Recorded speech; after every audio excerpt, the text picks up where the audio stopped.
Recibí una llamada del banco a las 3 de la tarde de un martes ordinario. El gerente me decía que tenía una deuda de 15.000 euros en mi nombre, vencida hace 2 semanas. Yo nunca pedí ese dinero. Mi propia hija lo había robado, falsificando mi firma. Y lo peor, ya había gastado cada centavo en un viaje a Hawái con su marido. Antes de continuar, suscríbete al canal. Activa la campanita porque todos los días tenemos nuevas historias. Deja tu like y cuéntanos en los comentarios desde qué ciudad nos estás viendo. Mi nombre es Marcelo Ruiz García. Tengo 62 años y durante las últimas 4 décadas he trabajado como ingeniero civil en Madrid. He construido carreteras, puentes, viviendas. He visto ciudades transformarse bajo mis planos y mis decisiones. He sido un hombre cauteloso, disciplinado, que siempre cumplió sus obligaciones y esperaba lo mismo de su familia. Pero ese martes, 19 de noviembre de 2023, todo cambió. El gerente del banco se llamaba Carlos Ibáñez. Su voz era profesional, casi robótica, cuando pronunció esas palabras que jamás olvidaré. Señor Ruiz García, llamamos porque su préstamo de 15.000 euros vence hoy. Los pagos mensuales no se han realizado desde agosto.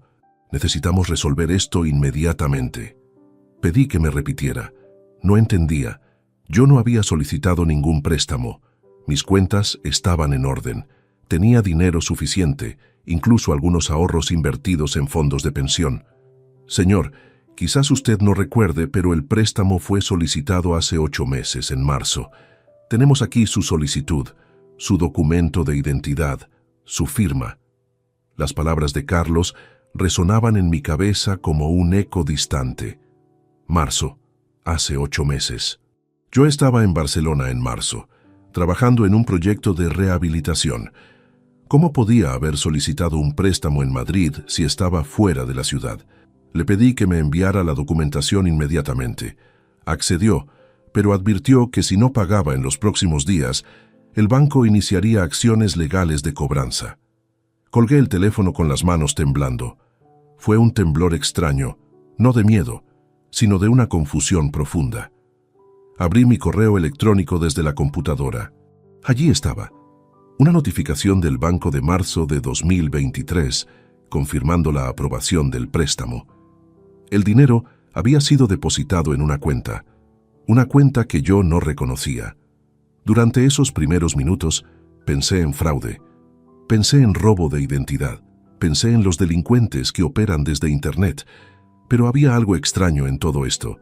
El dinero no estaba en una cuenta nueva, estaba en una subcuenta que yo tenía, pero que raramente utilizaba. Una subcuenta que había abierto años atrás, cuando Adriana necesitaba ayuda para pagar una deuda universitaria. Adriana, mi hija única. Ella tenía 28 años. Trabajaba como asesora de recursos humanos en una empresa mediana. Estaba casada con Jorge Sánchez Moreno, un hombre de 32 años que trabajaba en ventas inmobiliarias. Se habían conocido hace 4 años en un evento social. Al principio me parecía un tipo amable, aunque algo superficial, pero no quería juzgar. Adriana parecía feliz, y eso era lo que importaba. Abrí el archivo adjunto con los detalles del préstamo. La solicitud mostraba mi nombre completo, Marcelo Ruiz García. Mi número de documento, correcto. Mi firma, idéntica a la mía. Pero mi firma no estaba allí. Alguien la había copiado. Alguien que tenía acceso a mis documentos. Sentí un frío en el pecho. No era frío de enfermedad. Era el frío de la comprensión lenta. El frío de ver a alguien que amabas desde una perspectiva completamente nueva. Pero aún no quería creerlo. Tal vez Jorge había cometido una estupidez. Tal vez Adriana había sido engañada. Necesitaba respuestas antes de hacer cualquier acusación. Marqué el número de Adriana. Contestó al segundo tono. «¿Papá? ¿Qué pasa?» Su voz sonaba normal, despreocupada. No había culpa, no había tensión. Eso me hizo dudar un momento. «Necesito que vengas a casa esta noche. Es importante». Hubo un silencio breve. «¿Está todo bien?», preguntó con un tono que parecía genuinamente preocupado. «Vendré después del trabajo. Estaré allí a las 7». Pasé el resto de la tarde imprimiendo documentos, revisando correos, rastreando movimientos de dinero. El préstamo de 15.000 euros había sido depositado en esa subcuenta el mismo día que fue aprobado. Y desde ese mismo día, el dinero comenzó a desaparecer. Pequeñas transferencias, compras en línea, depósitos en otras cuentas. Todo meticulosamente registrado, pero también meticulosamente disimulado. Encontré un recibo de una agencia de viajes. Hawái, vuelos para 2 personas, reserva de hotel de lujo por 10 días. Todo confirmado para el mes de junio. Junio de 2023. Hace apenas 5 meses.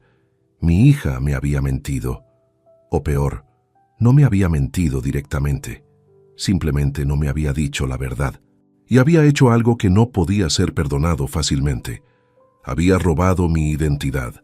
Había falsificado mi firma. Había contraído una deuda en mi nombre. Había jugado con mi reputación, con mi crédito, con mi futuro. Cuando Adriana llegó a casa esa noche, yo estaba sentado en la sala rodeado de papeles impresos. Su cara cambió cuando vio mis ojos. Sabía. De alguna manera, ella sabía que yo lo sabía. Adriana entró lentamente a la sala. Su cuerpo se tensó cuando vio los documentos esparcidos sobre la mesa del comedor. No dijo nada durante los primeros segundos. Solo se quedó de pie, observando, procesando. Luego miró hacia mí, y en ese instante su expresión cambió completamente. La seguridad desapareció. Lo que quedó fue pánico puro. «¿Qué es todo esto?», preguntó, aunque claramente ya lo sabía. Su voz había bajado a un susurro casi inaudible. «Siéntate, Adriana», respondí con una calma que no sentía en mi interior. Mi tono fue firme, el que usaba años atrás cuando ella cometía errores de niña. Ella obedeció sin protestar, dejándose caer en la silla frente a mí como si sus piernas no pudieran sostenerla. Tomé el extracto bancario y lo coloqué directamente frente a ella. Señalé la fecha de aprobación del préstamo. Marzo, hace 8 meses, 15.000 euros que supuestamente yo solicité. Luego mostré la documentación de la solicitud. Tu nombre no aparece aquí, solo el mío, mi documento, mi firma. Hice una pausa deliberada, una firma que no hice. Sus ojos recorrieron los papeles como si esperara encontrar una escapatoria en las letras impresas. No la había. Los hechos estaban ahí, inmutables, concretos. Vi cómo tragaba saliva con dificultad. Sus manos temblaban ligeramente. «Papá, yo…», comenzó, pero se detuvo. No sabía qué decir. La verdad era demasiado grande, demasiado obvia para negarlo. «¿Fuiste tú?», pregunté, aunque la respuesta ya estaba clara en su silencio. Esperé. Necesitaba escucharlo de su propia boca. «Sí», admitió finalmente con la voz quebrada. «Fui yo, pero no fue solo idea mía. Jorge necesitaba dinero para…». Levanté la mano. No quería escuchar excusas. No todavía. «Continúa». Adriana respiró profundamente. Las palabras salieron en una cascada confusa. Jorge estaba en problemas. Había cometido errores en la oficina, dinero faltante en transacciones inmobiliarias. Su jefe iba a presentar una denuncia. Necesitaban 15.000 euros para arreglarlo todo antes de que se descubriera. El negocio inmobiliario. Claro, ese mundo de comisiones, de presión, de ganancias rápidas. Había escuchado historias sobre Jorge, cómo gastaba más de lo que ganaba, cómo siempre estaba buscando la siguiente gran venta. Pero nunca imaginé que llegaría a esto. «¿Y entonces decidiste robarlos usando mi nombre?», pregunté, mi voz más cortante ahora. «No fue robo», protestó débilmente. «Yo sabía que tenías dinero. Pensé que podríamos devolvértelo después. Jorge dijo que en 3 meses tendría comisiones suficientes para pagar todo de vuelta. Dijo que sería solo temporal». Solté una risa amarga. «¿Temporal? Han pasado 8 meses, Adriana. 8 meses. El banco acaba de llamarme hoy porque no han recibido ni un solo pago. Los intereses se han acumulado. Ahora me deben 16.000 euros. Su cara se puso pálida. Ella no sabía eso. No sabía que los pagos no se habían hecho. Eso significaba que Jorge le había mentido también. O peor, que ella había elegido no verificar. Me levanté y caminé hacia la ventana. Necesitaba espacio, necesitaba aire. Desde allí podía ver las calles de Madrid al atardecer, gente caminando, viviendo sus vidas normales, sin traiciones, sin documentos falsificados, sin mentiras que se acumulaban como nieve en invierno. ¿Cómo lo hiciste?, pregunté sin girarme. ¿Cómo falsificaste mi firma? El silencio fue largo. Finalmente, tenía fotos de tus documentos, de cuando nos ayudaste a abrir la cuenta bancaria hace años. Imprimí uno de los recibos, copié tu firma, practiqué muchas veces hasta que quedó perfecta. Luego lo escaneé y lo adjunté a la solicitud en línea. Pensé en eso. Ella había planeado, había practicado. No fue un impulso, no fue un error de momento, fue premeditación, fue engaño calculado. ¿Y el dinero? ¿Dónde está el dinero, Adriana? Ella bajó la cabeza. Parte fue para pagar a la gente de Jorge, pero también compramos pasajes para Hawái y un hotel bonito. Jorge dijo que después de resolver todo, necesitábamos un descanso, necesitábamos recuperarnos. Un viaje. Mientras el banco me buscaba, mientras los pagos no se hacían, mientras mis antecedentes crediticios se deterioraban, mi hija estaba en una playa de Hawái con mi dinero, tomando el sol, disfrutando. La rabia que sentí en ese momento no era la rabia explosiva, la que grita y rompe cosas. Era una rabia fría, metódica, la que piensa con claridad sobre consecuencias. Era la rabia de alguien cuya confianza había sido fracturada de manera irreparable. ¿Sabe Jorge que viniste a contarme todo esto?, pregunté. No, él no sabe que el banco te llamó. Cuando llegues a casa, probablemente recibirá una notificación de que pediste información sobre la cuenta. Se dará cuenta. Asentí lentamente. De alguna manera eso encajaba. Jorge era el tipo de persona que se enteraría a través de notificaciones automáticas antes de enfrentar la verdad directamente. Era un cobarde con traje de vendedor. Adriana, necesito que entiendas algo, dije, finalmente girándome para mirarla a los ojos. No es solo que hayas falsificado documentos, no es solo que hayas robado en mi nombre, es que lo hiciste sabiendo exactamente lo que hacías, sabiendo que era ilegal, sabiendo que me ponía en riesgo. Y lo hiciste de todas formas porque querías un viaje a Hawái. Ella comenzó a llorar, lágrimas silenciosas que bajaban por sus mejillas. Lo siento, papá, realmente lo siento. No sabía que sería tan grave. Pensé que... ¿Qué pensaste que no me enteraría? Que las cosas simplemente desaparecerían. No sé, admitió, apenas audible. Esa noche no dormí. Pasé las horas verificando documentos, investigando opciones legales, llamando a un abogado que conocía. La falsificación de documentos es un delito penal en España. Podría haber cargos criminales, podría haber prisión, pero primero necesitaba entender exactamente qué había sucedido. Necesitaba ver todos los documentos originales del banco. Necesitaba rastrear cada euro. Lo que descubrí en los días siguientes fue aún peor de lo que imaginaba. Jorge no solo había estado en problemas por dinero faltante, también había usado el crédito de Adriana para otras cosas, compras en línea, pagos a terceros. Una parte del dinero había desaparecido simplemente, sin explicación clara, y su madre, Beatriz Sánchez Vega, había estado en el viaje a Hawái también. Mi dinero había pagado el viaje de la suegra de mi hija, de la madre del hombre que la había manipulado para robar. Esa era la verdad completa, y esa verdad me cambió para siempre. 3 días después de aquella noche en mi sala, cité a Jorge y Adriana en un café neutral, lejos de ambos hogares. Necesitaba respuestas de ambos, no solo de mi hija. Necesitaba escuchar sus voces, ver sus expresiones, comprender hasta dónde llegaba la complicidad. Llegaron juntos.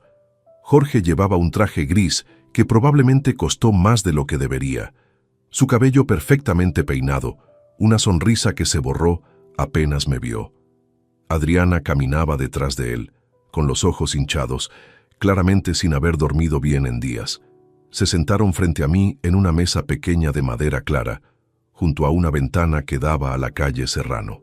Marcelo, comenzó Jorge tratando de sonar casual, como si nos encontráramos por una razón social. Adriana me contó que tuviste una llamada del banco. Debe haber sido un malentendido. Ya estamos en el proceso de... ¿Malentendido?, interrumpí, sacando una copia de los documentos de la solicitud del préstamo. Los coloqué sobre la mesa entre nosotros. ¿Cómo llamas malentendido a la falsificación de mi firma en un contrato de 15.000 euros? El rostro de Jorge se transformó. Su tono se volvió más defensivo. Mira, sé que parece grave, pero en realidad solo necesitábamos un poco de dinero para resolver una situación complicada. Pensábamos pagarlo de inmediato. Las comisiones que estaba esperando llegaron, pero hubo algunos retrasos en el cierre de transacciones y... ¿Dónde está el dinero?, pregunté cortante. Jorge intercambió una mirada con Adriana. Ella miraba hacia abajo, jugueteando con la taza de café que acababa de llegar. Una parte se usó para lo que era necesario resolver en el trabajo, explicó Jorge. Pero la mayoría está en la cuenta de Adriana. Todavía está allí, Marcelo. No lo hemos gastado completamente. Eso era una mentira descarada. Yo tenía acceso a los extractos bancarios. Sabía exactamente dónde había ido cada euro. Los pasajes a Hawái costaron 3.300 euros. El hotel, 5.800. Las comidas y actividades, otros 1.200. Eso suma 10.300 euros. Todo pagado con mi dinero en junio. Vi cómo Jorge bajaba la cabeza brevemente. Luego levantó los ojos y en ellos había una mezcla de vergüenza y desafío. Adriana necesitaba un descanso. Había estado trabajando muy duro. Pensé que merecía un viaje especial. ¿Un descanso?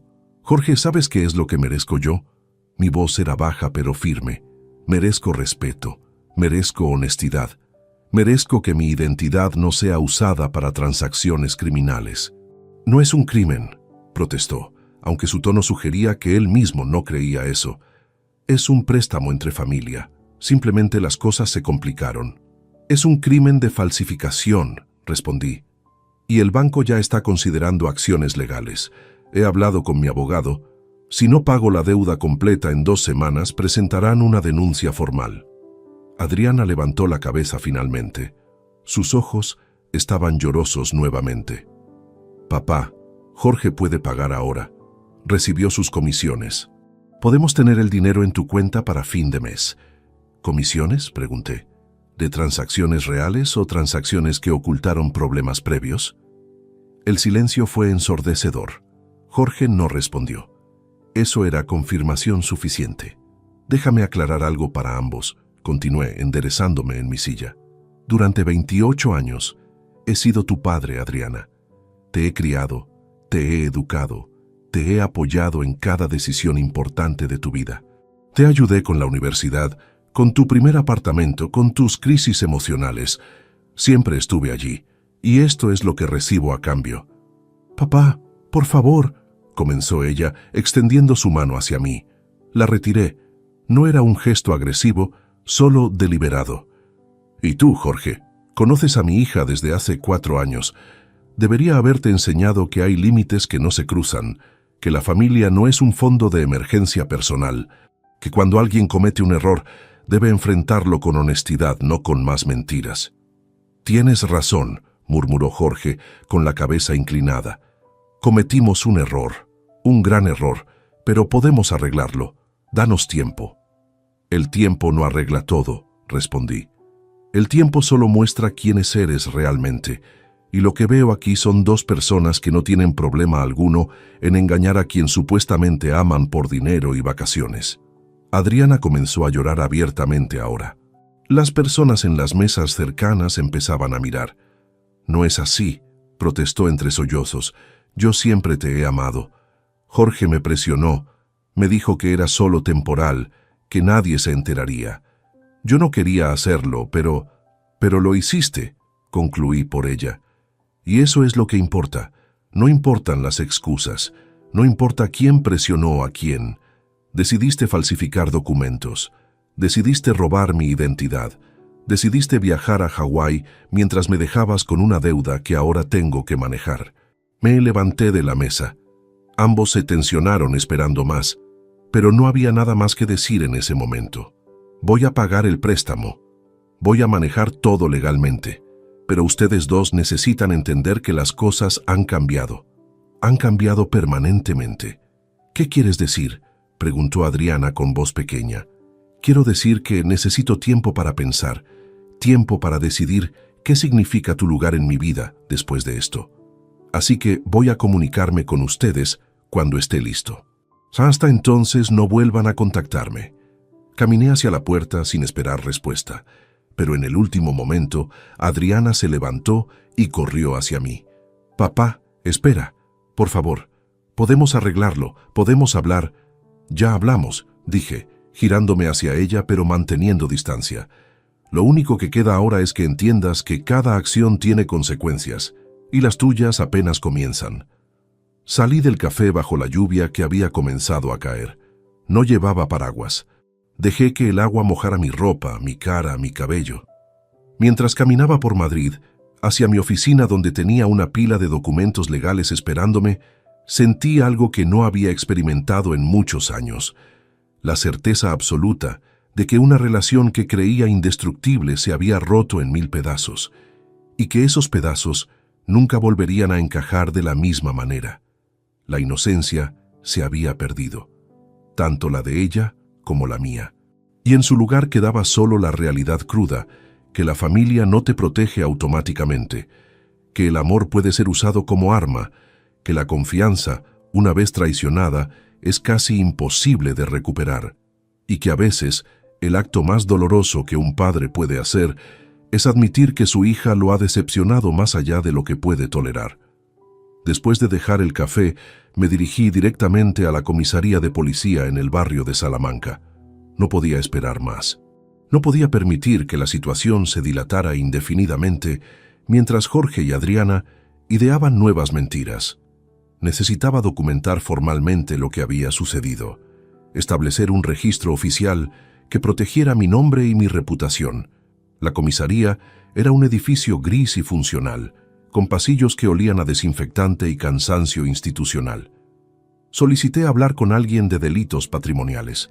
Después de esperar 45 minutos en una silla de plástico incómoda, fui atendido por una agente llamada Mónica Velázquez, una mujer de aproximadamente mi edad, con expresión seria y profesional.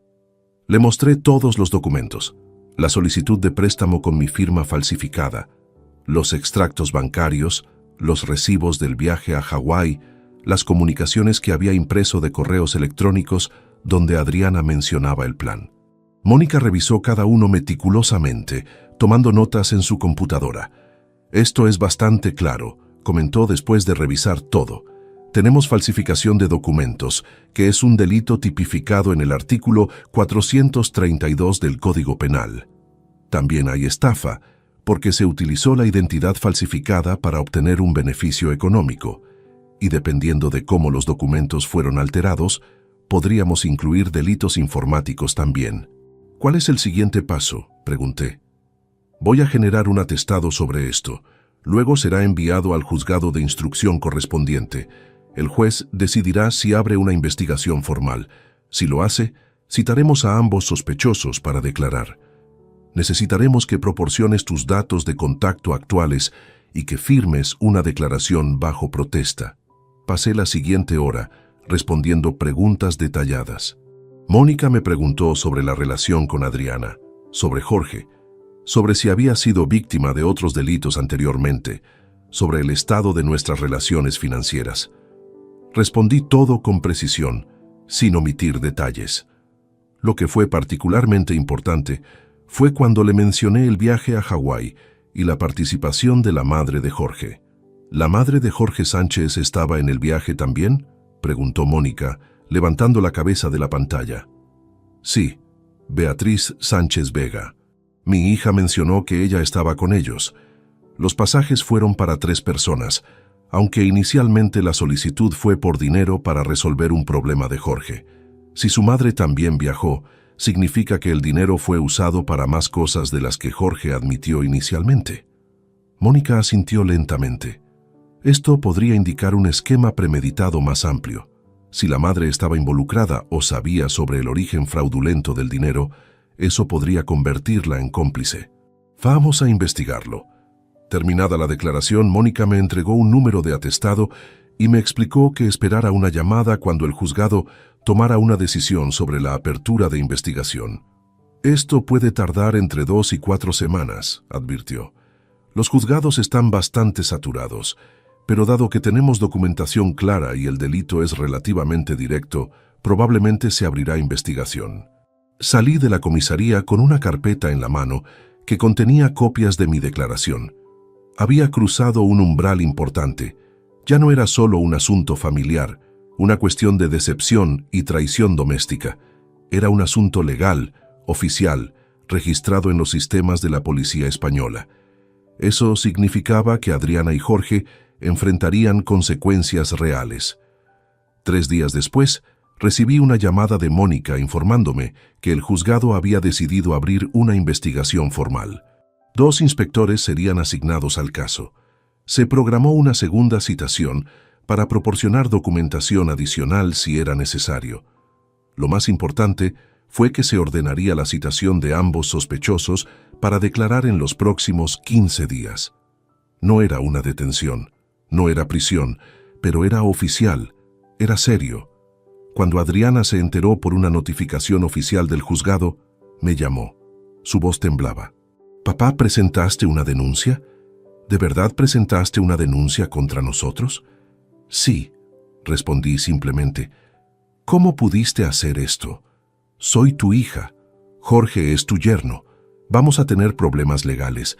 Esto podría afectar nuestros empleos, nuestra reputación, todo». «Debería haber pensado en eso antes de falsificar mi firma», repliqué. «Papá, por favor, entiende que esto es serio. Podríamos ir a prisión, podrían condenarnos. Esto no es una lección, esto es destrucción». Escuché el pánico en su voz. Parte de mí, una parte pequeña, sintió algo parecido a la compasión, pero la mayoría de mí sentía frialdad metódica, porque tenía razón en una cosa. Era serio, y debería haber sido serio desde el momento en que ella decidió falsificar documentos. «Adriana, tú y Jorge cometieron un delito penal, no una falta administrativa. Las consecuencias de eso no son mi responsabilidad suavizar, son tus responsabilidades enfrentar. ¿Nunca va a haber perdón? ¿Nunca va a cambiar de opinión?» «Aún no sé», admití, «pero sé que retirar la denuncia ahora solo enviaría un mensaje, que puedes cometer crímenes contra mí y si lo sientes un poco, todo se arregla. No voy a enseñarte eso». Colgué antes de que pudiera responder. Esa noche llamé a mi abogado Eduardo Martínez, un hombre que había trabajado conmigo en varios asuntos legales a lo largo de los años. Le expliqué la situación completa y le pedí que representara mis intereses en el proceso legal que estaba por venir. «Va a ser difícil», advirtió Eduardo. «Los juzgados españoles a menudo son comprensivos con casos entre familiares, especialmente cuando la familia presiona para retirarse. Probablemente va a haber múltiples llamadas tuyas pidiendo que retires la denuncia. Vas a enfrentar presión emocional. Necesitas prepararte para eso». «Estoy preparado», respondí, aunque no estaba completamente seguro de que fuera cierto. Pero lo que sí sabía era que había llegado a un punto de no retorno. Había activado mecanismos legales formales, había puesto en movimiento las ruedas de la justicia, y ahora, independientemente de mis sentimientos sobre Adriana, independientemente del dolor que sentía, esos mecanismos continuarían moviéndose hacia adelante. No podía detenerlos aunque quisiera, y descubrí que no quería hacerlo. Porque cada vez que pensaba en ese viaje a Hawái, en mis ahorros gastados en playas y hoteles, mientras yo manejaba una deuda creciente, sentía que hacer lo correcto era lo único que podía hacer, incluso si eso significaba que mi hija enfrentara consecuencias penales, incluso si eso significaba que nuestra relación nunca volvería a ser la misma.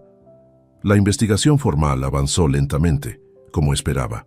Durante las siguientes 3 semanas, los inspectores trabajaron recopilando información adicional. Hablaron con empleados del banco, revisaron sistemas de seguridad digital, analizaron patrones de transacciones. Yo proporcioné toda la documentación que tenía, incluyendo correos electrónicos antiguos, mensajes de texto archivados y cualquier comunicación que pudiera servir como evidencia. Lo que surgió durante la investigación fue incluso más complejo de lo que había imaginado inicialmente. Los inspectores descubrieron que Jorge no solo había tenido un problema de dinero faltante en su empresa, había estado cometiendo pequeños fraudes durante más de un año. Sobrefacturaba a clientes, desviaba comisiones, falsificaba documentos de transacciones. Su empresa lo había detectado finalmente, pero antes de actuar legalmente, Jorge había negociado un acuerdo. Pagaría el dinero faltante, aproximadamente 19.000 euros, y se iría sin que presentaran una denuncia criminal. El plazo para el pago era finales de junio. Eso explicaba la urgencia del préstamo falsificado en mi nombre, que ocurrió en marzo. Jorge necesitaba tiempo para conseguir el dinero, tiempo que la empresa estaba dispuesta a darle. Cuando recibí esta información de Mónica Velázquez durante una reunión en la comisaría, me quedé en silencio durante varios minutos. ¿Eso significa que mi hija no sabía exactamente para qué era el dinero?, pregunté. Probablemente no toda la verdad, respondió Mónica, pero sabía que era para resolver problemas de Jorge, y sabía que era urgente. Eso debería haber sido suficiente para hacerla preguntarse por qué no podía esperar a soluciones normales. Pero lo más revelador llegó cuando comenzaron a investigar los viajes y gastos de Jorge. Los inspectores rastrearon transacciones posteriores al préstamo inicial. Encontraron que además del viaje a Hawái en junio, hubo otros gastos sospechosos. Compras de lujo en tiendas de ropa, reservas en restaurantes exclusivos, un depósito importante en una cuenta bancaria a nombre de Beatriz Sánchez Vega, la madre de Jorge, hecho en abril. 5.000 euros transferidos directamente. Cuando le pregunté a Mónica sobre eso, ella frunció el ceño. Ese depósito es interesante. Si Beatriz recibió dinero del préstamo fraudulento sin autorización de usted, entonces se convierte en cómplice, al menos por enriquecimiento injustificado. ¿Vas a investigarla también?, pregunté.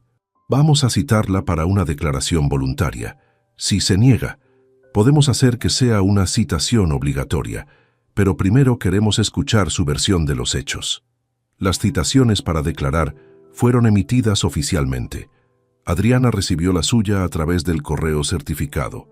Jorge también, y Beatriz Sánchez Vega recibió una citación de la policía cuestionándola sobre el origen del depósito de 5.000 euros. Cuando Beatriz fue interrogada, su defensa fue simple pero efectiva. Ella no sabía que el dinero provenía de un préstamo fraudulento. Jorge le había dicho que era un regalo, que había conseguido una bonificación en su trabajo. Ella lo había creído sin verificar. Era una explicación plausible, aunque probablemente falsa. Sin embargo, sin pruebas contundentes de que ella sabía específicamente sobre la falsificación, era difícil para los inspectores demostrar su complicidad directa. Lo que sí quedó claro fue esto. Beatriz sabía que el dinero venía de algún lugar. Sabía que Jorge estaba en problemas. Sabía que él estaba buscando dinero de formas poco ortodoxas. Y ella lo había aceptado de todas formas, preguntas incómodas sin hacer. Eso, aunque no fuera delito técnicamente, revelaba su carácter. Revelaba que ella era parte de la cultura de engaño que rodeaba a su hijo. Cuando Adriana fue interrogada formalmente, su versión de los hechos cambió ligeramente bajo la presión de las preguntas oficiales. Admitió que sabía más de lo que había revelado inicialmente. Sabía que Jorge estaba en problemas serios en el trabajo. Sabía que necesitaba dinero para arreglar las cosas. Aunque no conocía todos los detalles, había elegido no preguntar demasiado. ¿Por qué?, preguntó el inspector durante el interrogatorio, según el reporte que después compartieron conmigo. Porque no quería saber, respondió Adriana. Si no sabía exactamente qué estaba mal, entonces no era del todo mi culpa, ¿entiendes? Jorge me pidió que solicitara un préstamo usando el nombre de mi padre. Me dijo que sería temporal. Me dijo que nadie se enteraría. Yo sabía que no era correcto, pero no quería enfrentarme con él. No quería conflictos. Así que eligió violar la ley para evitar conflictos con su marido, observó el inspector. Adriana no respondió. Lo que aprendí de esos interrogatorios fue algo que me hirió profundamente. Mi hija no solo había cometido un delito, había elegido deliberadamente no pensar en las implicaciones. Había elegido cerrar los ojos. Había priorizado su relación con Jorge, su comodidad, su deseo de evitar conflicto, por encima de su responsabilidad hacia mí. Eso era quizás peor que si hubiera actuado por pura maldad, porque la maldad puede ser comprendida, puede ser anticipada. Pero la indiferencia deliberada, la ceguera elegida, es mucho más devastadora. Era como si ella hubiera decidido que mi bienestar, mi nombre, mi reputación, no valían la pena molestarse en protegerlos. Eduardo, mi abogado, me llamó después de revisar todos los reportes de investigación. «Esto va a ser un caso abierto y cerrado», dijo. «Los fiscales van a presentar cargos definitivamente. Ambos van a ser acusados formalmente». «¿Qué significa eso para las sentencias?», pregunté.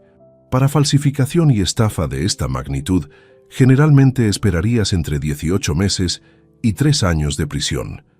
Pero dado que es primer delito para ambos y que los fiscales a menudo negocian, podrían llegar a un acuerdo. Probablemente resultaría en penas suspendidas, servicios comunitarios, multas, pero van a haber un registro criminal permanente.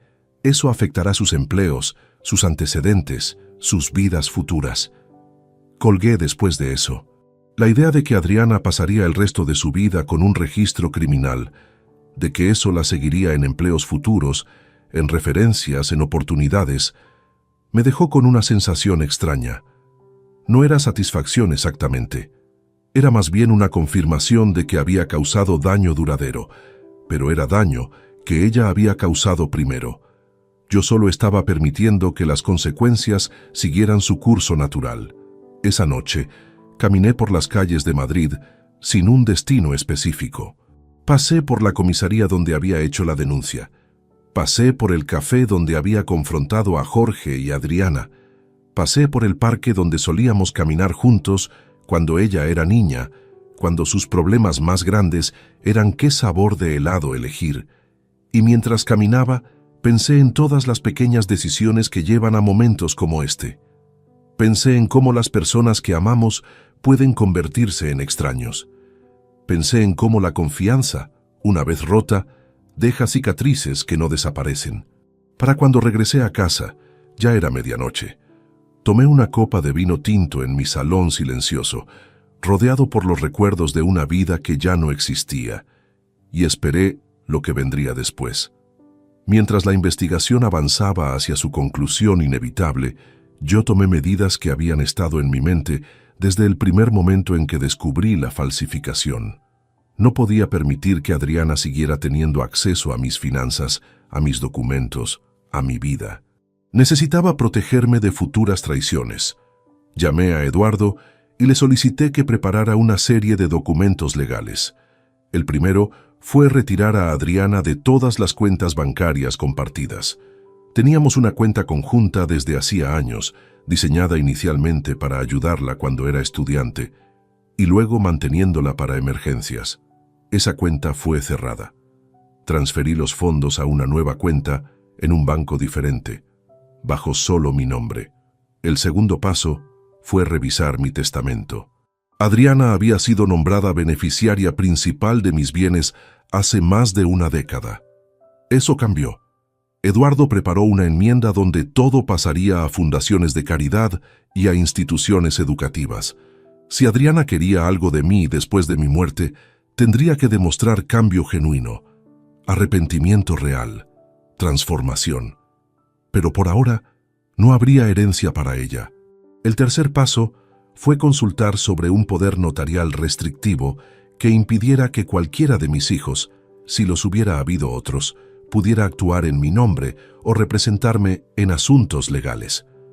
Firmé documentos que especificaban únicamente a Eduardo como mi representante legal autorizado en caso de incapacidad. Nadie de mi familia tendría poder alguno. ¿Estás seguro de esto?, preguntó Eduardo cuando le presenté mis instrucciones. Son medidas muy drásticas, particularmente el cambio del testamento. Completamente seguro, respondí. Adriana ha demostrado que no puede ser de confianza. No voy a dejarle nada que pudiera tentarla a volver a actuar de formas cuestionables. ¿Reconsiderarías estos cambios si ella se arrepiente genuinamente? Si hay reconciliación. No, dije claramente. Esto no es sobre castigo temporal, es sobre establecer límites permanentes. Es sobre hacer que entienda que sus acciones tienen consecuencias que duran toda la vida. No solo legales, sino personales. No solo económicas, sino relacionales. Eduardo asintió lentamente, aunque podía ver en su expresión que pensaba que quizás era demasiado severo. Pero era mi decisión, era mi vida. Mientras tanto, un cuarto documento estaba siendo preparado. Una petición formal al banco para que investigara los procedimientos de seguridad que permitieron que alguien falsificara mi firma en línea. El banco era responsable parcialmente por no verificar la autenticidad de la firma o por no contactarme para confirmar la solicitud. Inicié una reclamación formal contra ellos por negligencia, no porque esperara dinero significativo, sino porque quería que quedara constancia de que habían permitido que alguien cometiera fraude en mi nombre. A principios de diciembre, recibí una carta oficial del banco. Habían revisado sus procedimientos y encontrado que, efectivamente, en los meses de marzo a junio, su sistema en línea carecía de verificaciones biométricas adicionales. Había sido un periodo de transición donde estaban actualizando su seguridad. La solicitud de préstamo de Adriana se había colocado justo en ese periodo de vulnerabilidad. El banco se disculpó formalmente y ofreció una pequeña compensación, 1.500 euros en reconocimiento del incidente. Acepté la compensación, pero rechacé su oferta de cerrar el asunto sin más acciones. Le indicó a Eduardo que continuara presionando para que implementaran medidas de seguridad más rigurosas. No era por venganza, era por responsabilidad corporativa. En la segunda semana de diciembre, Adriana llamó a la casa. Yo contesté. «Papá», dijo, su voz tensa. «Intenté acceder a mi cuenta compartida contigo y está cerrada. ¿Qué pasó? ¿Fue un error del banco?» «No fue error», respondí. «Cerré la cuenta». «¿Por qué?» «Yo tenía dinero allí, dinero que había ahorrado. Ese dinero está seguro. Está en una cuenta bajo tu nombre en otro banco. Tu abogado recibirá los detalles para que lo reclames». «¿Mi abogado?», preguntó confundida. «¿Por qué necesito abogado para acceder a mi propio dinero?» «Porque ahora todo entre nosotros será manejado legalmente», expliqué. «No habrá más familiaridad, no habrá más confianza, solo procesos legales formales. Es más limpio de esa manera». Hubo un silencio largo. Podía escuchar su respiración acelerada. «Papá, esto es insano. Eres mi padre. No puedes simplemente cortarme como si fuera un extraño». «Puedo y lo estoy haciendo», respondí. «También he retirado mi testamento. Ya no eres beneficiaria de mis bienes. Cuando muera, todo irá a instituciones de caridad. He instruido a mi abogado para que maneje mis asuntos, no tú. He establecido restricciones en mis cuentas bancarias. Eres libre de vivir tu vida, pero sin acceso a mí o a mis recursos». «¿Estás eliminándome?», preguntó, su voz quebrándose. «Estoy estableciendo límites», corregí. «Hay una diferencia. Sigues siendo mi hija biológicamente, pero ya no eres parte de mi familia en el sentido que importa. Ya no soy tu padre en el sentido que eso implica responsabilidad, apoyo, herencia. Eres una persona que cometió un delito contra mí. Eso es lo que eres ahora. No puedo creer que estés haciendo esto», sollozó. «¿Nunca habrá perdón?» «Quizás», dije, aunque no lo sentía. «Pero no ahora, y no pronto. Tendrías que hacer mucho más que disculparte. Tendrías que demostrar que has entendido realmente qué hiciste, por qué fue mal, y que tienes un carácter fundamentalmente diferente. Eso llevaría años, décadas, posiblemente toda una vida». «Yo no puedo vivir así», susurró. «Deberías haber pensado en eso antes de falsificar mi firma», respondí, y luego colgué. Colgué suavemente, sin dramatismo, sin rabia explosiva, solo determinación tranquila, porque en ese momento, mientras ponía fin a esa llamada, me di cuenta de que mi decisión ya estaba tomada. No era reactiva, era estratégica, Era la única forma de asegurar que ella comprendiera la magnitud de lo que había hecho. Los documentos legales fueron firmados ante notario esa misma semana. Todo estaba en orden ahora. Adriana podía intentar demandarse a sí misma, podía intentar revertir las decisiones, pero Eduardo había asegurado que todo estuviera hecho de manera legal, irrevocable, blindada contra futuros intentos de cambio. Y mientras atravesaba esas semanas, con cada firma, en cada documento legal, sentí algo que no había esperado. Paz. No la paz de la vendetta o la venganza, sino la paz de alguien que finalmente ha establecido límites claros, la paz de alguien que ha decidido que ciertos daños no pueden ser reparados, solo contenidos. Adriana tendría que aprender a vivir sin el apoyo de su padre. Tendría que entender que la confianza, una vez perdida, no se recupera simplemente con disculpas, y tendría que vivir con esa realidad cada día de su vida. En enero de 2024, el juzgado emitió una citación definitiva. Tanto Adriana como Jorge fueron convocados para una audiencia de juicio rápido. Los cargos formales habían sido presentados: falsificación de documentos, estafa, fraude bancario. Beatriz Sánchez Vega no fue acusada formalmente, aunque quedó constancia en los antecedentes de que había sido investigada por enriquecimiento injustificado. El día de la audiencia fue frío y gris, típico de enero en Madrid. Llegué a los juzgados de la Plaza de Castilla con Eduardo. Adriana estaba en el pasillo esperando con su abogado, un hombre joven llamado Javier Romero, que había sido asignado de oficio. Jorge estaba con ella, vestido formalmente, pero con expresión de alguien que sabía exactamente qué estaba a punto de suceder. Cuando Adriana me vio, intentó acercarse. Levanté la mano para detenerla. Eduardo se interpuso discretamente entre nosotros. «No es momento», murmuró. La sala del tribunal era pequeña, funcional, sin la solemnidad dramática que uno ve en películas. El juez, un hombre de aproximadamente 65 años llamado Enrique Morales, revisó los documentos con expresión neutral. Los fiscales presentaron el caso de manera sistemática, sin emoción, solo hechos. Falsificación de firma, depósito fraudulento, transferencias de fondos, gastos conspicuos sin justificación legal. Luego vino el turno de las defensas. Javier Romero, el abogado de Adriana, presentó argumentos de mitigación. Primer delito, circunstancias familiares complicadas, presión de Jorge, arrepentimiento genuino.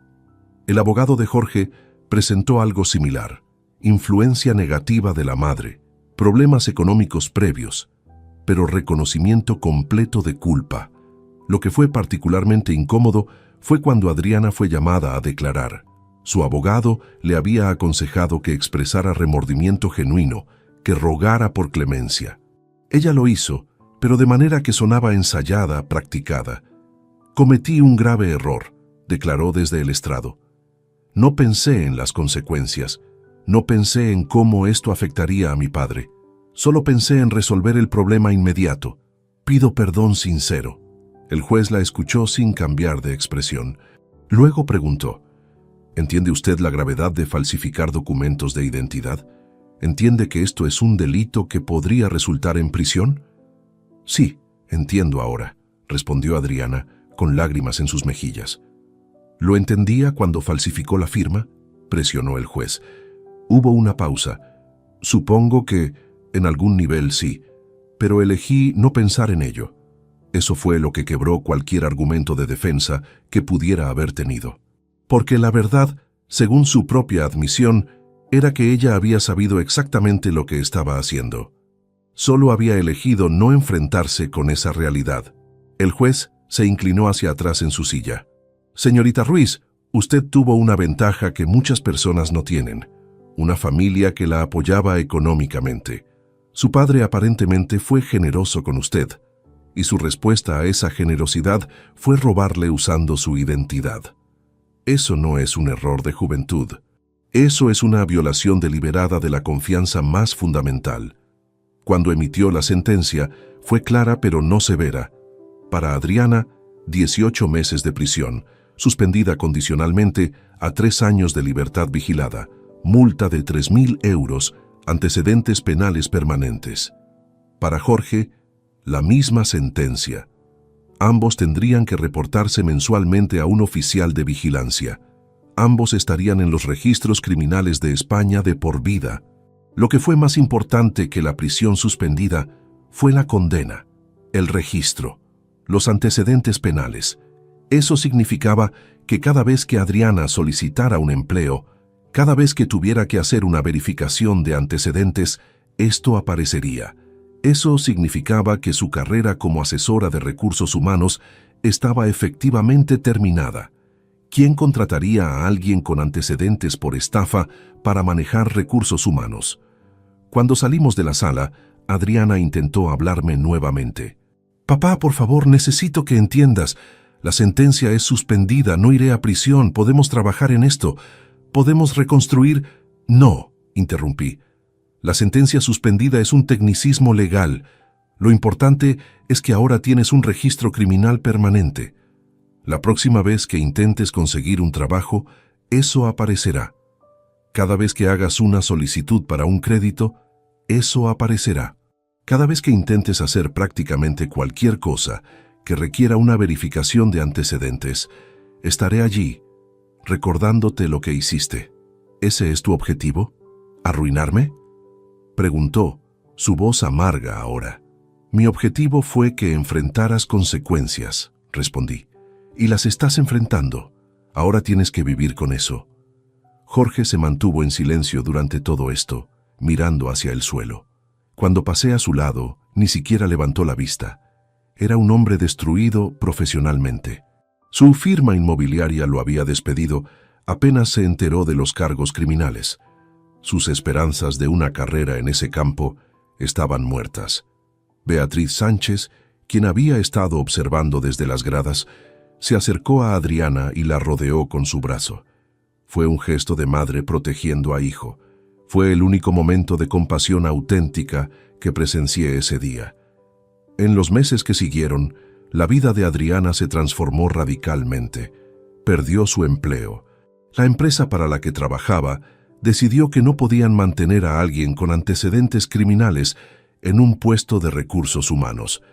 Intentó conseguir otro trabajo, pero cada vez que aparecía el registro, las puertas se cerraban.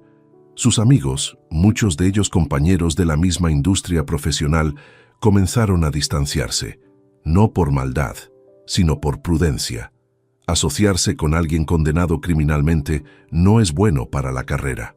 Jorge enfrentó un destino similar. Nunca volvería a trabajar en bienes raíces. La mayoría de las empresas en ese campo requieren verificaciones de antecedentes extensas. Con un registro criminal, él estaba efectivamente excluido. Su matrimonio se deterioró rápidamente bajo la presión. Sin ingresos, sin perspectivas, sin la vida de lujo que habían imaginado, las grietas que ya existían se convirtieron en abismos. 3 meses después de la sentencia, Adriana me informó a través de su abogado que estaban en proceso de divorcio. Lo que fue interesante fue que Adriana nunca intentó culpar a Jorge por todo. Ella asumió su responsabilidad, al menos en el aspecto legal, pero eso no cambió nada. La culpa había sido compartida, pero las consecuencias eran permanentes. Cuando me enteré del divorcio no sentí satisfacción, no sentí que ganara, sentí una frialdad vacía, porque había logrado exactamente lo que me había propuesto. Había destruido la vida de mi hija tal como estaba. No de manera física o violenta, sino sistemáticamente, legalmente, de forma que era irreversible. Y descubrí que esa destrucción no se sentía como victoria. Se sentía como el precio que ambos teníamos que pagar. Ella por su traición, yo por la pérdida de una hija que ya no reconocía como tal. Después de la sentencia y el divorcio de Adriana, implementé una política que había estado considerando desde hace tiempo. El silencio total. No responda a sus llamadas. No lea sus mensajes. No reconozca sus intentos de comunicación. Era una forma de silencio que iba más allá de simplemente no hablar. Era negación activa de su existencia en mi vida. Adriana intentó contactarme de múltiples formas. Llamadas telefónicas que dejé sin responder. Mensajes de texto que no leí. correos electrónicos que fueron filtrados a una carpeta que nunca revisaba. Incluso intentó aparecer en mi casa un martes por la tarde. Abría la puerta, vi su cara y simplemente la cerré sin decir palabra. Su abogado, Javier Romero, finalmente envió una carta formal solicitando que nos reuniéramos para resolver diferencias pendientes y explorar reconciliación posible. Instruí a Eduardo para que respondiera que no había interés en ninguna reunión, que cualquier comunicación futura fuera manejada exclusivamente por representantes legales, que la relación padre-hija había terminado y no sería restablecida bajo circunstancia alguna en el corto plazo. La frialdad fue deliberada, sistemática y absolutamente efectiva. Lo interesante fue descubrir cómo una persona vive cuando es ignorada completamente por alguien que una vez fue central en su vida. A través de contactos indirectos, me enteré de cómo Adriana estaba lidiando con el silencio. Durante los primeros meses, intentó luchar contra él. Llamaba más frecuentemente. Los mensajes se hacían más desesperados. En uno escribió: «Papá, entiendo que estés furioso. Estoy pagando por lo que hice. Pero esto es inhumano. Somos familia. Por favor, solo déjame explicar. Por favor, solo dame una oportunidad». No respondí. Después de aproximadamente 4 meses de intentos infructuosos, su tono cambió. Los mensajes se hicieron menos sobre reconciliación y más sobre supervivencia. «Papá, perdí mi apartamento. No puedo pagar la renta sin trabajo. Estoy viviendo con mamá. ¿Podrías al menos considerarme una pequeña ayuda? Solo para subsistencia». Eduardo respondió legalmente, indicando que cualquier solicitud de apoyo financiero debería ser presentada formalmente a través del sistema de bienestar social del Estado. Que yo no era responsable de proveer sustento a una adulta que había cometido delitos contra mí. Que si ella necesitaba dinero, tendría que buscarlo en empleos que su registro criminal le permitiera acceder. Los empleos que su registro criminal le permitía acceder eran limitados. Trabajos sin calificación. Limpieza. Vendedora en tiendas minoristas. Servicio al cliente en centros de llamadas. Trabajos que pagaban poco, que eran agotadores, que no utilizaban su educación o experiencia previa. Se suponía que eso era parte de su lección. Aproximadamente 6 meses después del silencio implementado, recibí una carta escrita a mano. Era de Adriana. Su letra era diferente de la que recordaba, más lenta, más cuidadosa, como si cada palabra le costara esfuerzo. La carta decía: «Papá, no sé si leerás esto. Probablemente no, pero necesito escribirlo de todas formas. He pasado los últimos 6 meses en el infierno más silencioso que puedo imaginar. Cada día que no respondes es un día que me recuerda exactamente quién soy ahora. Una criminal, una decepción, alguien que perdió a su padre. He estado trabajando como limpiadora en un hospital, limpio baños, vacío basura. Gano poco más que el salario mínimo. Mis amigas de la universidad no responden mis mensajes. Jorge se casó nuevamente hace 2 meses. Mamá dice que espere, que eventualmente te cansarás de estar furioso. Pero creo que finalmente entiendo que no se trata de estar furioso. Se trata de que me he convertido en alguien que no quieres conocer, en alguien que es un extraño. Y lo peor es que entiendo completamente por qué. No espero perdón. Sé que eso es demasiado. Solo quería que supieras que entiendo lo que hice. No es solo que falsifiqué tu firma o que usé tu dinero. Es que traicioné tu confianza de una manera que probablemente nunca podrá ser reparada. Y lo merezco. Adriana». Leí la carta una sola vez. Luego la quemé en la chimenea. No respondí, porque responder habría significado una rendición, un reconocimiento de que su sufrimiento había tocado algo dentro de mí.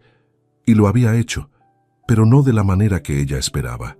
No me había ablandado, me había confirmado que estaba en el camino correcto. Porque el punto no era que ella sufriera, el punto era que ella comprendiera. Y aparentemente, después de 6 meses, finalmente estaba comenzando a hacerlo.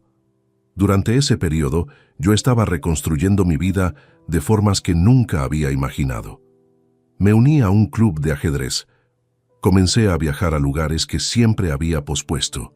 Portugal, el sur de Francia, Italia. Pasaba tiempo con amigos que conocía desde hacía décadas, pero que había descuidado durante años de preocupación por Adriana. Descubrí que había una vida completamente diferente disponible para mí una vez que dejé de ser definido como padre. Una vida donde mis decisiones no eran moldeadas por responsabilidades familiares. Una vida donde podía ser simplemente Marcelo Ruiz García, un hombre de 62 años con sus propias aspiraciones y deseos. Fue liberador, y fue devastador al mismo tiempo, porque liberación llegó al costo de perder a mi hija. Un año después de la sentencia, recibí noticias de que Adriana había solicitado y fue aceptada en un programa de capacitación vocacional. Estaba aprendiendo reparación de computadoras. Era un trabajo técnico, estable, con potencial de crecimiento. Era el tipo de cosa que habría celebrado si ella fuera cualquier otra persona. Pero ella no era cualquier otra persona. Era mi hija, y ese hecho simplemente hacía todo más complicado. Cuando me enteré, no sentí alegría por su progreso. Sentí una tristeza profunda y silenciosa de que ella estuviera teniendo que reconstruirse desde cero, aprendiendo nuevas habilidades porque sus oportunidades previas habían sido destruidas. Pero esa tristeza no me movió a contactarla. No me movió a ofrecerle apoyo, porque perdonar habría significado que sus acciones no tuvieron consecuencias reales. Habría significado que la traición podría ser limpiada, olvidada, resuelta con disculpas sinceras y tiempo, y yo no quería darle ese regalo. Le había quitado todo lo demás. Al menos podía mantenerle el silencio, al menos podía mantenerle el conocimiento de que su padre, el hombre que la había criado, la había amado, la había apoyado, ahora era un extraño para ella, un extraño que pasaría el resto de sus días sin reconocerla, sin hablarle, sin ser parte de su vida. Esa era mi respuesta final a su traición. No venganza, solo ausencia, solo silencio, solo el vacío donde una vez estuvo el amor paternal. 18 meses después de la sentencia, mi vida había adquirido una nueva forma. Una forma que, aunque no era la que imaginé en mis años más jóvenes, tenía su propia coherencia y propósito. Había completado un proyecto de rehabilitación urbana en las afueras de Madrid que me dejó profundamente satisfecho. Había viajado a Estambul, a Praga, a Barcelona. Había renovado mi círculo de amistades, personas que verdaderamente me valoraban por quien era, no por lo que podía proporcionar.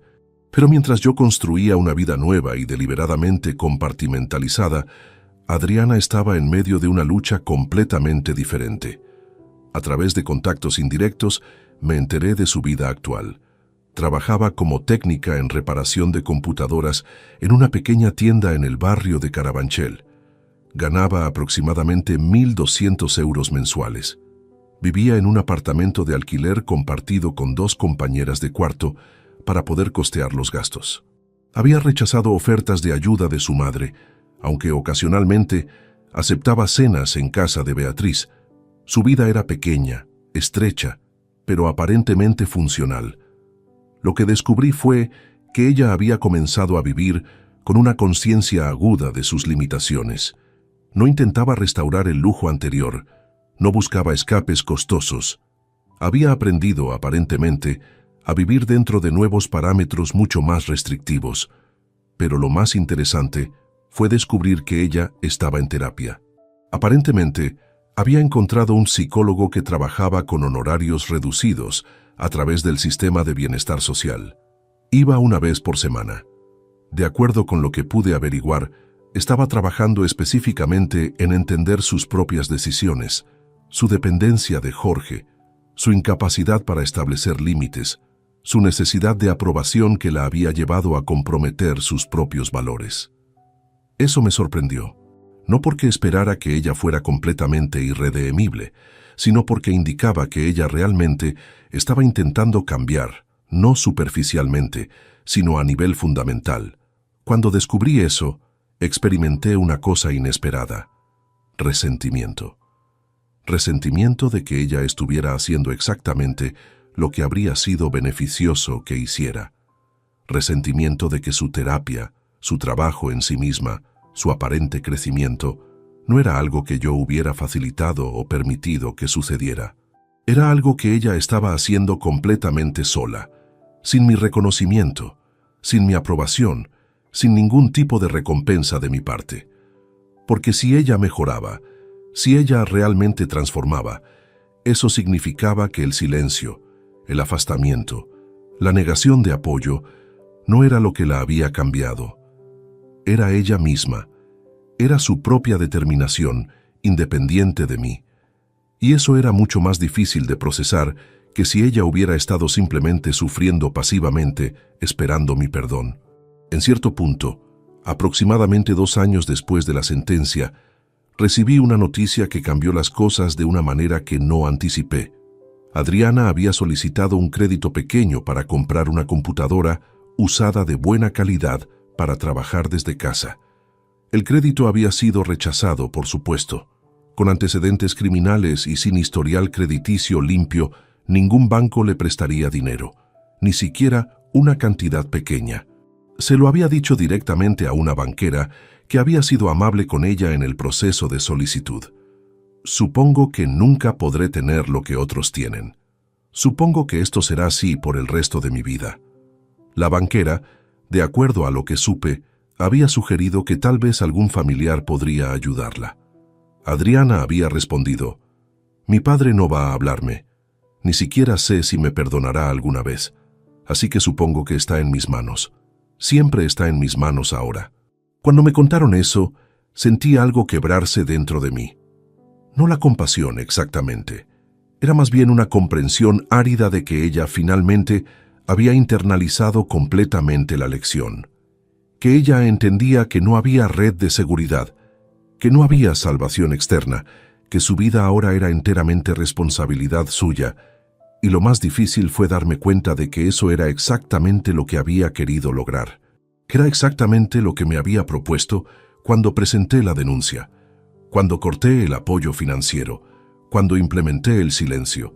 Quería que entendiera que la vida tiene consecuencias reales, que las acciones tienen pesos reales, que la traición no puede ser simplemente disculpada y olvidada.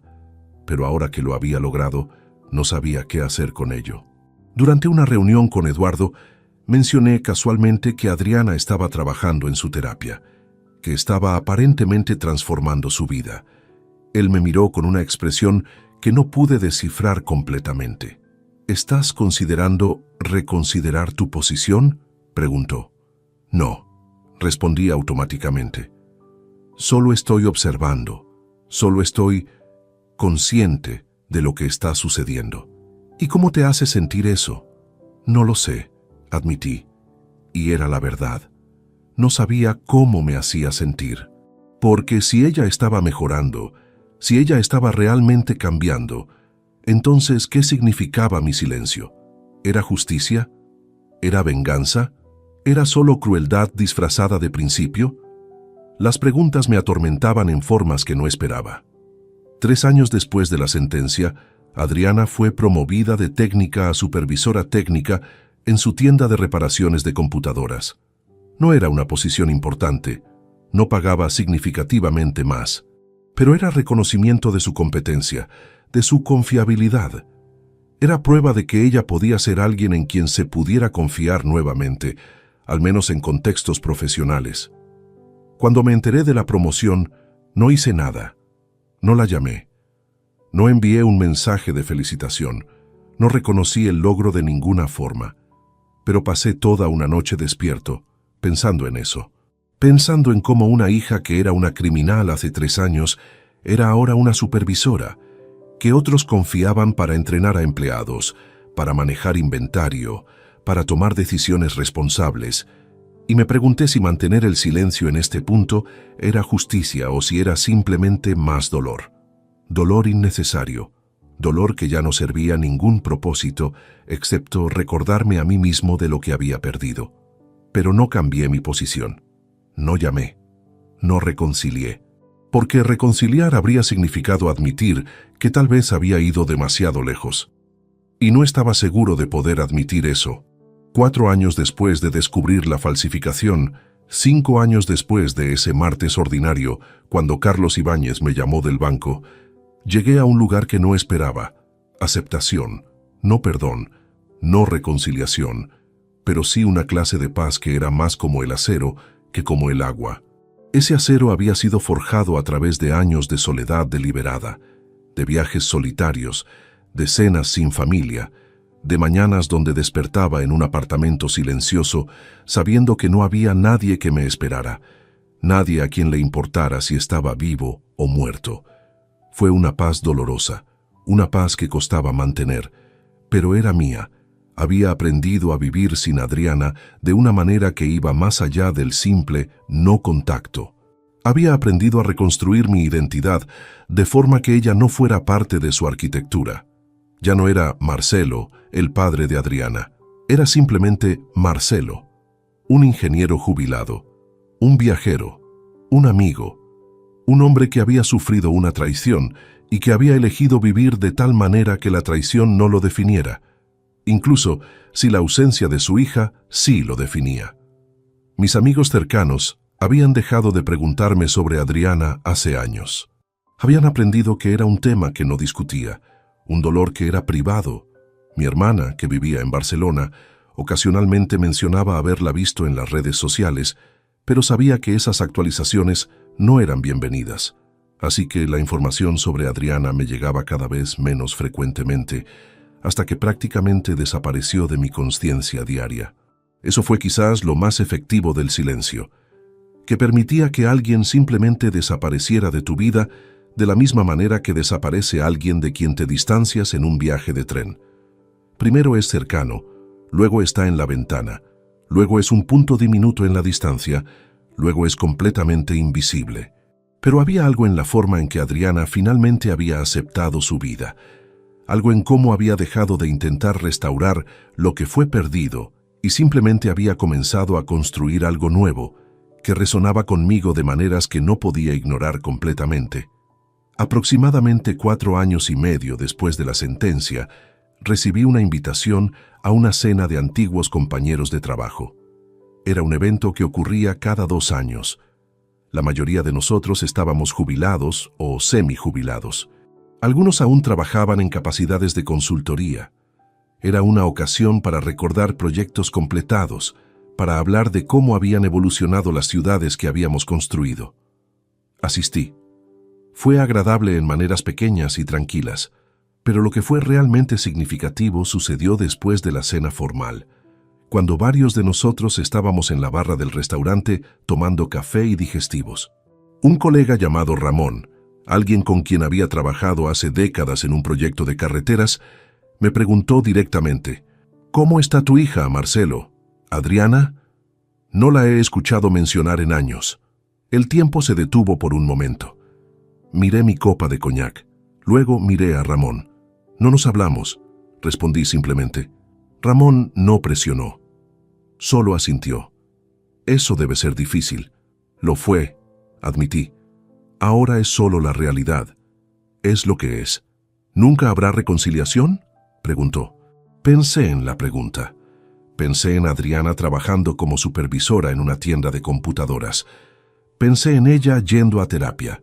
Pensé en ella aprendiendo a vivir sin el apoyo financiero de su padre. Pensé en cómo ella había finalmente aceptado que no habría salvación externa, que ella misma tenía que ser su propia salvación. «No lo sé», respondí honestamente. «Tal vez algún día, pero no ahora. Y probablemente no de la forma que ella esperaría». Ramón bebió su café. «Supongo que lo que importa es que ambos estén vivos, ambos estén seguros, ambos intentando vivir vidas que tengan algún significado». Eso fue todo lo que se dijo. Pero algo en esas palabras se quedó conmigo durante semanas después, porque era verdad. Adriana estaba viva, estaba segura, estaba intentando construir algo de su vida, y yo estaba vivo, estaba seguro, estaba intentando vivir de una manera que fuera coherente con mis valores, incluso si esos valores habían sufrido transformaciones que yo no había anticipado.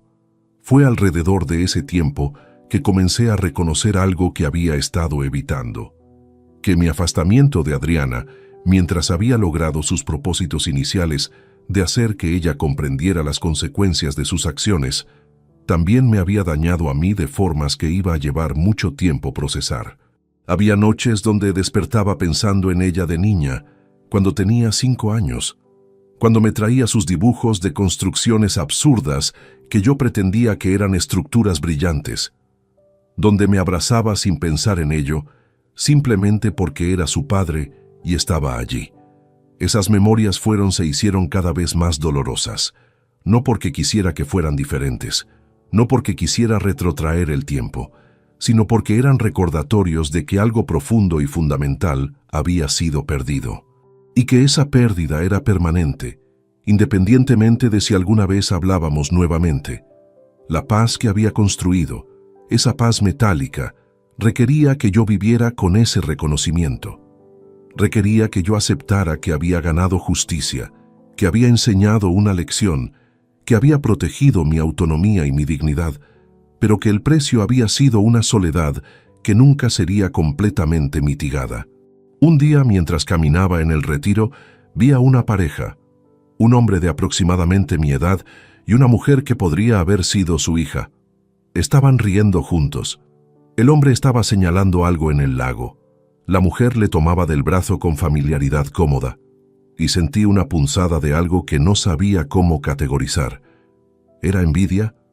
¿Era arrepentimiento? ¿Era simplemente el peso de lo que nunca volvería a tener? Caminé en dirección opuesta. No necesitaba ver más de eso. Ya sabía lo que había perdido. No necesitaba que me lo recordaran constantemente. Pero esa noche, en la soledad de mi apartamento, permití que la verdad completa emergiera, que tal vez, simplemente tal vez, había estado tan enfocado en hacer que Adriana comprendiera las consecuencias de sus acciones que no había considerado completamente mis propias consecuencias. Que tal vez, en mi búsqueda de justicia absoluta, había ejecutado un castigo que era más severo de lo que la situación realmente justificaba. No significaba que yo estuviera equivocado en presentar la denuncia. No significaba que fuera incorrecto establecer límites, pero tal vez el silencio perpetuo, el afastamiento absoluto, tal vez eso había sido más sobre mí que sobre ella. Tal vez había sido mi forma de asegurar que nunca volvería a ser vulnerado, incluso si eso significaba vivir en un búnker emocional. Y con ese reconocimiento llegó una clase nueva de paz. No la paz del acero, la paz de alguien que finalmente entiende que la justicia perfecta no existe, que los seres humanos son complicados, que el amor paterno no es simple, no es fácil, no siempre puede ser reparado incluso cuando ambas partes lo desean. Hace poco más de 5 años desde aquel martes, cuando Carlos Ibáñez me llamó del banco. Hace 5 años desde que descubrí que mi firma había sido falsificada. Hace 5 años desde que mi mundo se fracturó de una manera que creí que era definitiva. Ahora tengo 67 años. Mi cabello es completamente gris. Las líneas en mi cara son más profundas. He vivido solo durante todo este tiempo y he llegado a comprender que la soledad no es lo opuesto del amor. Es simplemente una condición diferente de existencia. Adriana tiene 33 años ahora. Según información que ocasionalmente recibo sin buscarla activamente, ella tiene un apartamento propio, compartido con una pareja del mismo sexo que conoció en su grupo de terapia. Ella y esta persona, cuyo nombre es Lucía, aparentemente han estado juntas durante 2 años. Lucía también tiene antecedentes criminales, aunque por razones diferentes. Aparentemente comparten una comprensión mutua sobre vivir con las consecuencias de acciones pasadas. Adriana sigue trabajando como supervisora de reparación de computadoras, pero ahora está considerando comenzar su propio negocio pequeño, trabajando desde casa, reparando computadoras para clientes privados. Tiene ahorros pequeños, no es rica, pero es autosuficiente de una manera que probablemente nunca lo fue cuando tenía acceso a mi apoyo financiero. Lo que es interesante es que ella ya no intenta contactarme. Los intentos terminaron hace aproximadamente 3 años. Después de 5 o 6 años de llamadas, mensajes, cartas, finalmente pareció comprender que no habría respuesta, que yo había construido un muro que no sería derribado por persistencia o arrepentimiento sincero. Ese reconocimiento fue tanto un alivio como una derrota para mí. He llegado a comprender que la lección que pretendía enseñarle fue recibida, pero no de la manera que había imaginado. No fue sobre el valor del dinero o la importancia de la honestidad abstracta. Fue sobre algo más fundamental, que las acciones tienen consecuencias que no pueden ser negociadas. Que la confianza, una vez rota, no puede ser restaurada simplemente con tiempo o con arrepentimiento. Que a veces, cuando cruzas ciertos umbrales, no hay retorno. Ella aprendió esa lección. Y en el proceso yo también. Lo que he reflexionado extensamente durante estos años es si fue justificado, si mi curso de acción fue correcto, y la honesta respuesta es, depende de lo que uno entienda por correcto. Fue correcto legalmente. Presentar un caso contra alguien que ha cometido fraude es apropiado. Las leyes existen por razón. Fue correcto como acción de autopreservación. Establecer límites claros, proteger mis activos, asegurar que no pudiera ser víctima de explotación adicional. Todo eso fue correcto. Pero, ¿fue correcto como padre? Esa es la pregunta que aún me mantiene despierto algunas noches. Un padre puede tener límites, un padre puede establecer consecuencias, un padre puede incluso retirar apoyo si es necesario. Pero ¿hay un límite en lo que un padre debería estar dispuesto a perder para mantener su dignidad? ¿Hay un punto donde la lección es tan severa que sobrepasa el propósito de la enseñanza? Creo que quizás sí. Creo que quizás he vivido del otro lado de ese punto durante los últimos 5 años. No estoy sugiriendo que debería haber perdonado fácilmente. No estoy sugiriendo que la falsificación fue un error menor que debería haber sido pasado por alto. Lo que estoy sugiriendo es que tal vez había una forma de manejar esto que habría preservado algo de nuestra relación, aunque fuera pequeño, aunque fuera condicional, aunque fuera principalmente limitado a comunicaciones ocasionales. Pero no tomé ese camino. Tomé el camino del silencio absoluto, y ahora debo vivir con las consecuencias de esa decisión tanto como ella debe vivir con las consecuencias de la suya. Lo que he aprendido finalmente, después de 5 años de reflexión y soledad, es que la justicia perfecta no existe, que el perdón real no significa que todo sea olvidado o que confíes de la misma manera, que el amor paterno puede ser condicional sin ser inexistente, que es posible estar furioso con alguien, estar decepcionado con alguien, establecer límites firmes con alguien y aún así reconocer su humanidad. Pero también he aprendido que a veces el precio de ciertos principios es demasiado alto, que a veces la victoria se siente indistinguible de la derrota cuando miras lo que fue sacrificado para obtenerla. Si pudiera retroceder 5 años, ¿haría algo diferente? No lo sé completamente, pero sé que haría algunas cosas diferente. No hubiera sido más débil en mis límites, pero quizás habría sido más compasivo en mi ejecución de esos límites. Lo que sé con certeza es que Adriana aprendió que las acciones tienen consecuencias permanentes, que el mundo no es indulgente, que los errores pueden definir el resto de tu vida si los cometes de manera suficientemente grave. Esa fue la lección, y fue enseñada efectivamente. Pero el precio de esa lección fue que mi hija pasó 5 años creyendo que su padre la había abandonado completamente, que ella pasó noches preguntándose si alguna vez volvería a hablarle, que ella construyó una vida entera sin mí, no porque fuera fuerte, sino porque no tenía opción. ¿Fue eso necesario? Probablemente no. ¿Fue eso justo? Depende de cómo definas la justicia. ¿Fue eso efectivo? Absolutamente. Ella comprendió. Ahora, a los 67 años, viviendo solo con una hija que existe en mis memorias más que en mi vida presente, puedo decir que he logrado exactamente lo que pretendía lograr cuando presenté la denuncia. He asegurado que mi hija comprendiera que la traición tiene un precio que no puede ser pagado con dinero o disculpas. Pero también puedo decir que no estoy seguro de si ese logro valió lo que costó. Esta es mi historia. La historia de un hombre que fue traicionado, que respondió con justicia que aprendió que la justicia y el perdón no siempre pueden coexistir, que aprendió que establecer límites es importante, pero que los límites absolutos pueden convertirse en muros que nos atrapan a nosotros tanto como atrapan a otros. Adriana vivirá el resto de su vida sabiendo que falsificó documentos, que defraudó a su padre, que perdió algo que nunca podrá recuperar completamente. Yo viviré el resto de mi vida sabiendo que tuve una hija, que ella hizo algo imperdonable, y que yo elegí un perdón tan condicional que se convirtió en inexistencia. Ambos pagamos un precio. Ambos vivimos con consecuencias que no desaparecen.